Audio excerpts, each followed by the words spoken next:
Hello friends, कैसे हैं आप सब लोग। आपका बहुत बहुत स्वागत है रोड टू सक्सेस की यूट्यूब चैनल पे। और आज यहाँ एक बार फिर हम सब कनेक्ट हो चुके हैं, जहाँ हम करने वाले हैं अपने यूजीसी नेट एग्जाम के लिए रिवीजन। जी हाँ, बस कुछ दिन बाकी रह गए हैं।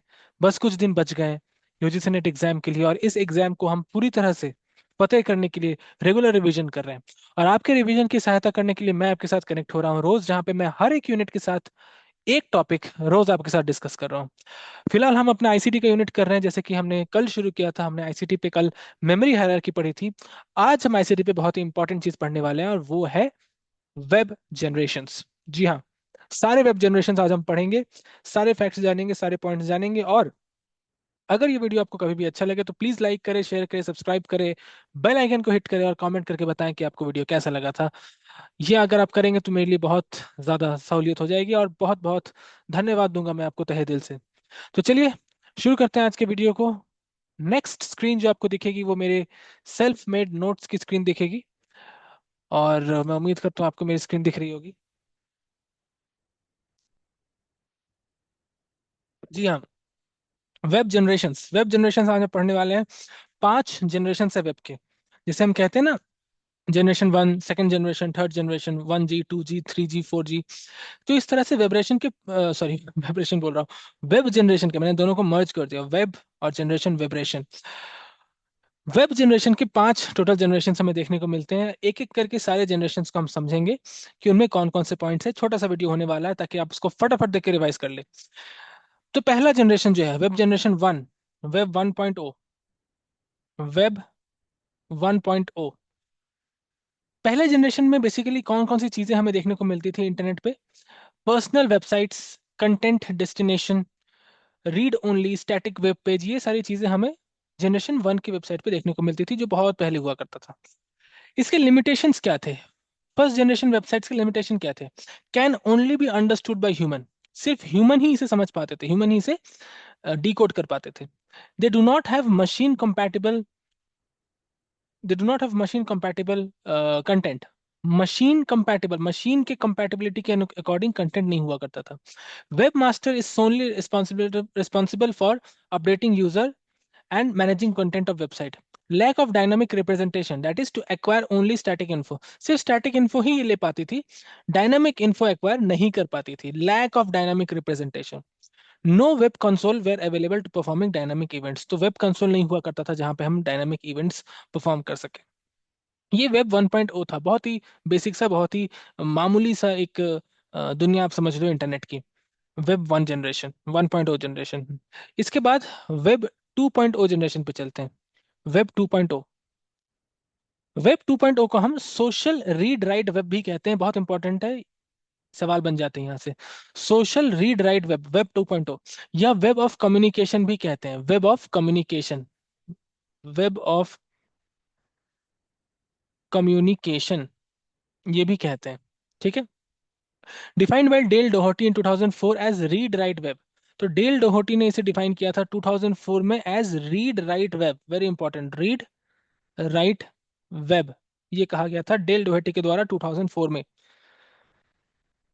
Tim O'Reilly defines web 2.0 on his website as. अभी टिम ओरोली ने वेब 2.0 को कैसे डिफाइन किया था?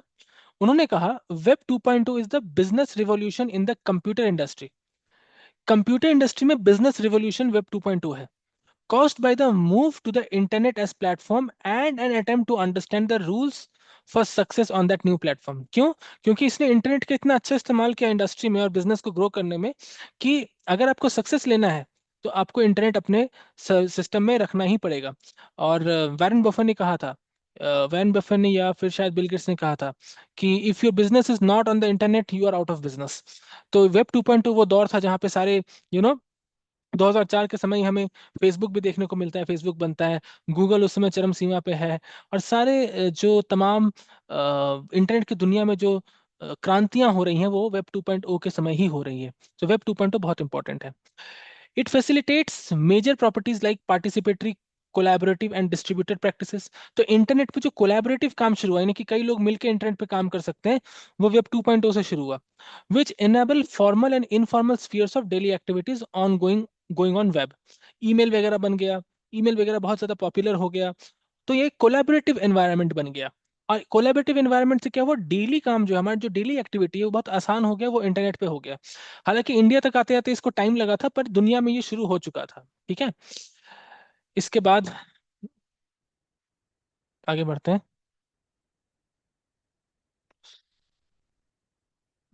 In other terms, it resembles major distinct characteristics of Web 2.0 include relationship technologies। तो जो distinct characteristics था Web 2.0 का, वो क्या था?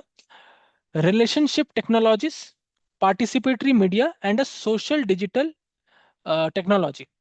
Relationship technology, participatory media, and a social digital technology, which in turn can also define as World Wide Web, World Wide Wizard Web, Wizard Web, World Wide Web से बाद में Wizard Web।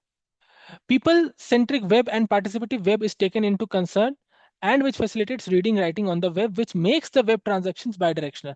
तो reading और writing का काम भी web पे होने लगा था, जिससे कि वेब जो है वो बाई डायरेक्शनल हो गया। बाई डायरेक्शनल यानी कि दो तरफा, इधर से भी काम हो रहा है, उधर से भी काम हो रहा है, दोनों तरफ से हो रहा है। बाई डायरेक्शनल वेब 2.0 पे हो गया था।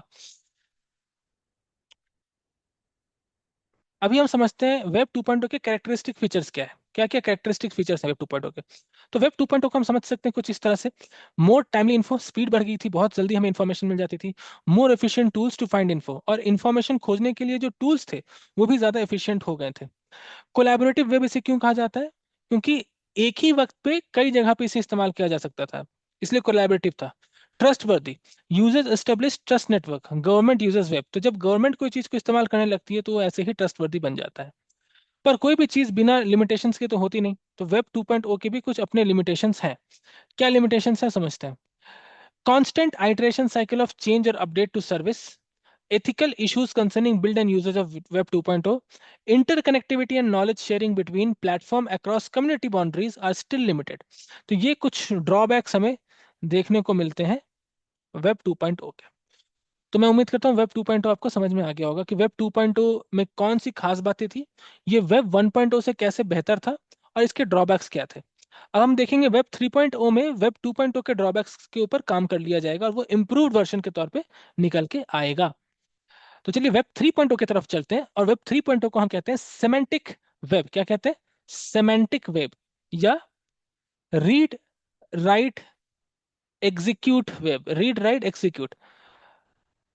अभी जो वेब 2.0 था वो सिर्फ रीड राइट वेब था, रीड और राइट करता था, पर ये रीड राइट के साथ एग्जीक्यूट भी करता है, ये एक कदम आगे है। First coined bye John mark of the New York times. सबसे पहले इसको, इस वेब 3.0 को जो जिसने जिक्र किया वो जॉन मार्क थे, न्यूयॉर्क टाइम्स पे। He suggested web 3.0 as third generation of web execution web, इसे कहा गया, इसे एग्जीक्यूशन वेब कहा गया। Basic idea of web 3.0 is to define structure data. इसका बेसिक आइडिया क्या था? स्ट्रक्चर डेटा को डिफाइन करना, डिफाइन करना, जो इससे पहले वाली दो जनरेशन नहीं कर पाती थी। And link them in order to more effective discovery, और डेटा को डिफाइन करके उसे इस तरह से लिंक करना ताकि वो ज्यादा इफेक्टिव डिस्कवरी कर सके, ऑटोमेशन कर सके, इंटीग्रेशन कर सके, और अलग अलग एप्लीकेशन यूज कर सके। यानी ओवरऑल दुनिया को एक बेहतरीन चीज मिल सके, बेहतरीन काम करने का एक सहूलियत मिल सके, वेब 3.0 उसको इंश्योर करता था। Able to improve data management, support accessibility of mobile internet. Mobile internet very important, mobile पे इंटरनेट को एक्सेसिबल बनाने के लिए वेब 3.0 का बहुत अहम भूमिका था। कि हम जो आजकल मोबाइल पे यूज करते हैं, अगर आपने बहुत पहले मल्टीमीडिया फोन यूज किया है, उसमें इंटरनेट जब पहली बार आया था वो इतना आसान नहीं था। तो मोबाइल पे एक्सेसिबल बनाने के लिए वेब 3.0 का बहुत बड़ा रोल रहा है। Simulate creativity and innovation, encourage factor of globalization phenomenon, enhance customer satisfaction and help to organize collaboration in social web। Social web को भी कोलैबोरेट करने के लिए, ऑर्गेनाइज करने के लिए वेब 3.0 की अहम भूमिका रही थी। Very important. वेब 3.0 को सिमेंटिक वेब कहते हैं। Semantic web very important. Web 3.0 is called semantic web. नीचे जाता हूं मैं थोड़ा। सिमेंटिक वेब के बारे में सबसे पहले किस व्यक्ति ने कहा था? तो टिम बर्नर्ली, इन्होंने सबसे पहली बार सेमेंटिक वेब के बारे में सोचा था, टिम बर्नर्ली। अब ये टिम बर्नर्ली कौन है? ये डब्ल्यू के इन्वेंटर है। डब्ल्यू आप सब जानते हैं, वर्ल्ड वाइड वेब। इसके इन्वेंटर जो है टिम बर्नर्ली, इन्होंने ही सेमेंटिक वेब के बारे में सोचा था। Characteristics of semantic web, semantic web के कैरेक्टर्स क्या है, तो इसे समझते हैं। Ubiquitous, ubiquitous, individualized, efficient. SaaS. Now, what is SaaS? Very important. SaaS को समझ लेते हैं. SaaS क्या होता है? Software as a service, cloud computing. तो सॉफ्टवेयर एज सर्विस को SaaS कहते हैं. Open source software, distributed database, web personalisation, resource pooling, intelligent web, ये सारे कैरेक्टर्स है वेब 3.0 के. और वेब 3.0 के लिमिटेशंस क्या है? वास्टनेस, वेगनेस, इनकंसिस्टेंसी और डिसीट, ये इसके लिमिटेशंस कह लो आप. एग्जाम्पल, अब एग्जाम्पल इज वेरी इंपॉर्टेंट कि हम समझे कैसे. अगर आप एग्जाम्पल पढ़ लोगे तो आप अच्छे से रिलेट कर पाओगे. एग्जाम्पल पढ़ने से अच्छे से रिलेट कर पाओगे. तो वेब 3.0 के जो एग्जाम्पल्स है वो हो सकता है सिरी, एलेक्सा, सेपियन, ये सब वेब 3.0 के एग्जाम्पल्स हैं. First decentralise social network that allows us to create our own app on blockchain based platform. Wolfram Alpha, find solution of a question. ये क्या करता है? ये किसी भी कोई भी क्वेश्चन डालो उसका सॉल्यूशन निकालता है. Quintora, relational search. Storj, secure solution to storage या क्लाउड.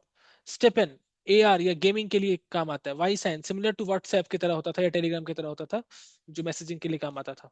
तो ये सारी चीजें, सारे एग्जांपल्स आपको वेब 3.0 में मिलेंगे. नाम याद रखिए, डायरेक्टली क्वेश्चन पूछ लेते हैं कि इनमें से कौन सा चीज वेब 3.0 का था या कौन सा चीज वेब 2.0 का था. डायरेक्टली क्वेश्चंस पूछ लेते हैं, तो इसके नाम आप सब याद रखो. पीडीएफ आपको कहाँ मिल जाएगा? तो ये पीडीएफ आपको मेरे लिंक्डइन पे मिल जाएगा. मेरे लिंक्डइन पे जाओ, मेरे प्रोफाइल पे जाओ, वहाँ पे डॉक्यूमेंट सेक्शन है, वहाँ पे आपको ये सारे पीडीएफ मिल जाएंगे. ओके. अब हम आते हैं वेब 4.0 पे. वेब 4.0 जो है उसे हम मोबाइल वेब भी कहते हैं. Mobile web. It can be considered as an ultra intelligent electronic agent, symbiotic web and ubiquitous. Interaction between humans and machines in symbiosis was motive behind the symbiotic web. Humans और machine में एक interaction हो सके, ये इसका intention था. It is powerful as human brain. इंसानी मस्तिष्क की तरह ये ताकतवर है. Progress in the development of telecommunication की दुनिया में और नैनो टेक्नोलॉजी की दुनिया में वेब 4.0 के वजह से ही क्रांति मची. Machines would be clever on reading the contents of web. Web में क्या कंटेंट लिखा हुआ है उसे समझ सकती है मशीन. आप कुछ भी लिख दोगे तो नहीं चलेगा, कंटेंट को पढ़ के समझ सकती है. जैसे आजकल जीपीटी वगैरह है, चैट जीपीटी वगैरह, ये तुरंत समझ जाती है. आपको भी कंटेंट डालो, समझ जाती है क्या इसका मीनिंग, आपको पूरा समरी करके दे देंगे. तो दे आर वेरी स्मार्ट. बहुत ही इंजीनियर्स का दिमाग लगा इन्हें बनाने में. And react in the form of executing and deciding what to execute first to load the website first. तो ये समझ जाती है कि क्या इसे करना है. ये मशीन खुद ही समझती है कि इसे क्या करना है. ये इस तरह से मॉडल की गई है. और कैसे जल्दी करना है ये मशीन खुद ही समझती है. तो वेब 4.0 इज अ क्रांति. ओके, इज अ क्रांति. Superior quality and performance and build more commanding interfaces. Web 4.0 will be read write concurrency web. ये read write execute नहीं, concurrency है. It ensures global transparency, governance, distribution, participation, collaboration into key communities such as industry, political, social and other communities. तो सारे क्षेत्र में web 4.2 बहुत ही कारगर है.